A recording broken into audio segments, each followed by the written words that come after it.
고린도전서 15장 12절에서 19절까지입니다. 내가 전한 복음을 너희가 헛되이 믿지 않고 그리고 그 위에 서게 되면 반드시 구원을 받게 될 것이다. 그러면 내가 전한 복음이 뭐냐? 예수님의 죽음과 예수님의 부활이라고 분명히 말하고 있습니다. 복음의 핵심은 예수님의 죽음과 부활입니다. 왜 우리가 부활을 믿어야 되느냐? 부활은 하나님의 약속대로 이루어진 예언의 성취입니다. 부활은 해프닝이 아닙니다. 어쩌다 일어난 일이 아닙니다. 주님도 고난받으시기 전 제자들에게 여러 번 말씀하셨습니다. 내가 죽을 것이요 내가 다시 살아날 것이다. 내가 살아나서 너희보다도 먼저 저 갈릴리에 내가 가 있을 것이다. 부활은 사실입니다. 예수님의 제자들이 예수님을 목격했습니다. 더 놀라운 것은 복음을 핍박하던 자기에게도 주님이 나타나셔서 부활의 증인이 되게 하셨다. 이것은 하나님의 은혜였다. 이렇게 말하고 있습니다. 사도 바울은 이 부활을 부인하는 어떤 자들에게 이 부활에 대한 말씀을 논리적으로 반박하고 또 설명하고 있습니다. 바울 당시에 이 마게도니아 지역은 이 헬라 철학이 사람들을 지배하던 때입니다. 헬라 철학은 철저하게 이원론입니다. 영혼과 육신을 분리해서 생각합니다. 영혼은 영원하고 육신이라고 하는 것은 더럽기 때문에 이것은 죽으면 거름더미처럼 사라지고 만다. 그래서 이 이원론 사상은 육체적 부활을 말하지 않습니다. 믿지도 않습니다. 그래서 고린도 교인들 가운데는 예수님의 부활을 나는 믿겠다. 그런데 나까지 부활한다. 이건 나는 믿을 수 없다. 12절에 있는 것처럼 왜 부활이 없다고 하느냐 이렇게 말합니다. 예수님이 부활했을 때 똑같은 얘기를 했던 사람이 있었죠. 도마. 다른 제자들이 예수님을 만났다는 얘기를 듣고 그는 이렇게 말합니다. 예수님의 손바닥에 그 상처, 옆구리에 그 상처를 내가 확인하기 전까지는 그런 상처를 받고 살아난 자는 없다. 그는 죽었다.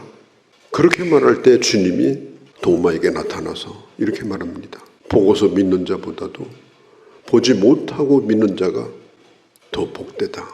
그때의 도마가 고백하기를 예수님을 향해서 주는 나의 주시요 주는 나의 하나님이다.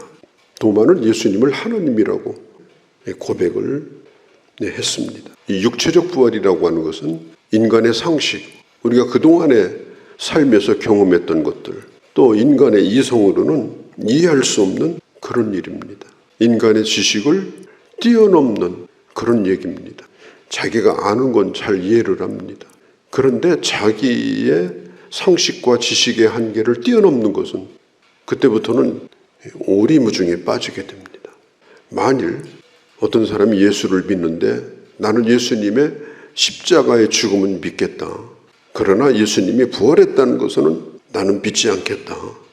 그러면 그것도 헛되다는 겁니다. 예수님을 훌륭한 분으로 그분이 죽으심이 의미가 있다는 것도 믿는 것으로는 안 됩니다. 주님이 부활하셨음과 또 내가 부활할 것을 믿어야 그게 참 믿음입니다. 오늘 성경에 보면은 14절과 17절에 이 헛되다는 말이 이 반복이 되어서 나옵니다. 그들의 말대로 그리스도께서 다시 살아나지 못했다면 사도들이 전한 복음도 다 헛되다. 15절에 사도들은 거짓 증인이 되고 말 거다. 사실이 아닌데 그렇다고 주장했으니까 거짓 증인이 되고 말 것이다. 바울 당시에 웅변가들이 대단히 많았습니다. 철학자, 그 다음에 웅변가들. 그 사람들이 그 시대에 지성인으로 인정받던 그런 시대였습니다. 바울은 말합니다. 기독교가 아무리 그럴듯한 논리와 또 그럴듯한 윤리를 가지고 사람들을 가르치고 감동시킨다 할지라도 이 부활이 없다고 하면 그건 아무것도 아니다. 특별히 17절에 부활이 없는 예수를 믿는다. 그 사람은 아직도 여전히 죄 가운데 있고 또 그렇게 믿고 죽은 사람도 다 망한 것이고 그들의 소망도 다 헛된 것이다. 17절에 그리스도께서 다시 살아나신 일이 없으면 너희의 믿음도 헛되고 너희는 여전히 죄 가운데 있을 것이다. 아브라함이 믿을 수 없는 가운데서 믿었고 바랄 수 없는 가운데서 바랐기 때문에 죽은 몸과 같은 사라의 몸에서 이삭을 얻게 되었다. 예수를 믿는다는 게 뭐냐? 예수님의 부활을 믿는 것이다. 로마서 4장 25절에 보면 예수는 우리가 범죄한 것 때문에 내어줌이 되었고 예수님이 왜 십자가에 죽으셨느냐? 우리의 범죄함 때문이라고 말합니다. 또한 우리를 의롭다 하시기 위해서 살아났느니라. 우리의 죄를 위해서 죽으시고 우리를 의롭다 하기 위해서 주님은 살아나셨습니다. 그렇기 때문에 예수를 믿으면서 예수님의 죽음만 믿고 부활을 믿지 않으면 결코 의롭게 될 수가 없다.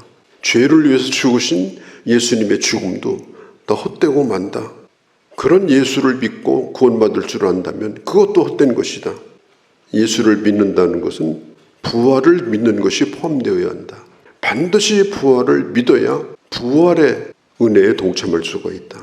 기독교에서 부활을 빼버린다면 예수님의 죽음을 찬양하고 얼마나 위대한 죽음이냐, 의미 있는 죽음이냐, 그분의 죽음을 찬양한다 할지라도 죽음 이후에 부활을 말하지 않는다면 그것은 세상의 종교와 다를 바가 없습니다. 고린도전서 13장에 보면 이렇게 말하죠. 자기 몸을 내어줘서 불사를지라도 사랑이 없으면 헛된 것이다. 예수님이 아무리 우리를 사랑했다 할지라도 자기를 내어주었다 할지라도 부활한 일이 없다고 하면 아무런 의미가 없는 것입니다. 그래서 반드시 복음은 십자가와 부활입니다. 십자가에 달리신 예수님을 위해서 순교할 자는 없습니다. 부활을 믿기 때문에 순교하는 것입니다. 부활을 믿기 때문에 교회가 생겨난 것입니다. 부활을 믿기 때문에 주일이 생겨난 것입니다. 부활을 믿는 사람들이 모인 곳이 바로 교회가 되었습니다. 사도들이 증거한 복음의 가장 중요한 메시지가 바로 예수님의 부활입니다. 그리고 이 부활은 현재 완료형입니다. 이 살아나셨다고 하는 이 12절에 이게 에게로이라는 말인데 완료 진행형입니다. 예수님의 부활은 이례적 사건이지만 그러나 계속해서 유효하다 하는 겁니다. 왜? 예수님은 부활하시고 나서 다시 또 죽지 않았습니다. 주님은 하늘로 승천하셨고 그리고 하나님 우편에서 우리를 위하여 기도하시고 우리의 구원의 증보자로 그 일을 하고 계시기 때문에 뿐만 아니라 우리의 구원을 보증하시기 위해서 우리에게 성령을 주신 분이기 때문에 예수님의 부활은 지금도 유효하다. 그 부활을 믿는 자에게는 반드시 그도 부활할 것이다. 살아나셨다 이 말은 이례적 사건이 아니라 지금도 살아 계시다. 그런 의미를 가지고 있습니다.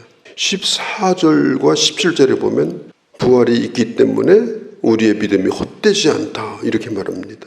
이 헛되다는 말이 케노스라는 말인데 공허하다는 뜻이에요. 솔로몬이 전도서를 기록할 때 모든 것이 헛되다 이렇게 말할 때 실체가 없다는 뜻입니다. 손바닥으로 공기를 한 움큼 짓는 것과 똑같다는 겁니다. 만일 우리 기독교 신앙에 부활이 없다면 종교적인 외형은 가지고 있을 수 있습니다. 교리도 있고 예배당도 있고 그럴듯한 의식도 있고 예배도 있고 그런데 그것이 부활이 없는 기독교라면 그것은 껍데기입니다. 그런 신앙 때문에 자기의 모든 걸 버릴 사람은 없습니다. 사도 바울이 부활하신 예수님을 만나지 않았다면 그가 로마 시민권을 버릴 수 있었겠습니까? 그가 결혼도 하지 아니하고 평생토록 주님을 위해서 살다가 순교할 수 있었겠습니까? 부활이 있기 때문에 가능한 겁니다. 히브리서 11장은 믿음의 장인데 그 11장의 하이라이트가 뭐냐? 이들은 세상이 감당할 수 없는 사람들이다 하는 겁니다. 세상이 그리스도인에게 줄 수 있는 최고의 고난이 뭐예요? 죽이는 거예요. 히브리서 11장 35절에 보면은 여자들은 죽은 자 가운데서 부활을 받기도 하고 더 좋은 부활을 얻고자 하여 고난을 받되 구차히 변치 않았다 그랬습니다. 왜 우리가 믿음으로 사느냐? 부활을 믿기 때문입니다. 그러면서 이렇게 말하죠. 희롱받는 것, 또 채찍에 맞는 것, 결박당하는 것, 옥에 갇히는 것, 돌로 치는 것, 심지어 톱으로 켜는 것. 히브리서 11장의 말씀입니다. 왜 그런 일을 겪었겠느냐 하는 겁니다. 더 좋은 부활을 얻고자 하여 그들은 믿음을 지켰고, 그 믿음은 세상이 감당할 수 없는 믿음이었다. 이사야 같은 사람은 톱으로 켜서 죽음을 당했습니다. 그러나 더 좋은 부활을 믿지 않았다면 어떻게 믿음을 지켰겠느냐 하는 것입니다. 우리는 예수님의 십자가의 의미만 생각하는 기독교는 휴머니즘이 아닙니다. 그분의 죽음은 위대하다. 우리도 그분을 따라가자. 우리도 이 세상에서 그렇게 훌륭한 사람으로 살자. 그것은 다른 종교에도 있는 얘기입니다. 만일 우리가 예수님을 그런 심정으로 믿는다면 그건 다 헛된 겁니다. 부활을 믿지 않는다면 아무리 십자가의 의미를 강조하고 예수를 믿는다 하더라도 헛된 겁니다. 언젠가 부서질 육체를 가지고 살고 있습니다. 우리는 다른 사람이 가는 길을 우리도 똑같이 갈 것입니다. 그렇지만 우리는 예수 그리스도의 부활을 믿기 때문에 우리는 죽음을 두려워하지 않습니다. 제가 방송 상담할 때 그때 전화가 왔어요. 생방송일 때인데 금산에 있는 어떤 분이에요. 목사님인지 장로님인지 잘 모르겠는데 공개적으로 저한테 묻는 거예요. 목사님, 사람이 장례를 치를 때에 이 화장하는 것은 성경적이 아니라고 생각합니다. 우리 육신을 주님이 다시 부활시킨다고 했는데 어떻게 화장을 합니까? 그러는 거예요. 그래서 제가 얘기를 했어요. 사람이 죽어서 몇백 년, 몇천 년이 지나가면 화장한 거나 아니면 매장한 거나 다 똑같아지는데 그게 무슨 의미가 있느냐. 사람의 육신을 지으신 하나님은 어떤 방법으로 장례를 치르더라도 전능하신 주님은 우리를 다시 살리신다. 제가 그렇게 얘기한 적이 있습니다. 왜? 우리는 전능하신 주님이 우리를 부활시킬 것을 믿는 겁니다. 육신을 잘 가꾸고 단장해서 부활을 믿는 게 아닙니다. 우리의 믿음의 선배들이 더 좋은 부활을 얻고자 하여 구차히 죽음을 면치 아니하고 세상이 감당할 수 없는 믿음으로 끝까지 믿음을 지켰습니다. 그런 믿음은 결코 헛되지 않습니다. 주님이 땅에 오실 때 내가 주님을 배울 때에 새하늘과 새 땅을 바라보며 그 믿음을 버리지 않은 사람은 그 부활에 참여하게 될 것입니다. 19절, 만일 그리스도 안에서 우리가 바라는 것이 다만 이 세상뿐이면 모든 사람 가운데 우리는 불쌍한 자다. 그러나 결코 불쌍하지 않은 것은 예수님의 부활이 있기 때문이다. 걸어가신 우리 아버지 하나님, 예수 그리스도의 십자가는 우리의 죄를 위함이요 예수 그리스도의 부활은 우리를 영원히 의롭게 하기 위해서 다시 살리시고, 그리고 우리도 그 부활에 참여할 것임을 저희는 믿는 믿음으로 이 세상 가운데 살고 있습니다. 내 몸이 이 땅에 존재하지 않을 때가 반드시 올 것이지만, 그러나 더 나은 부활로 부활하신 주님을 만날 그날을 소망하고, 아버지, 잠시 왔다 가는 세상이지만 방황하는 나그네가 아니라 새하늘과 새 땅을 바라보며 거룩한 나그네로 우리의 남은 삶을 살아가는 저희가 되게 하여 주옵소서. 우리 주 예수님의 이름으로 기도하옵나이다. 아멘.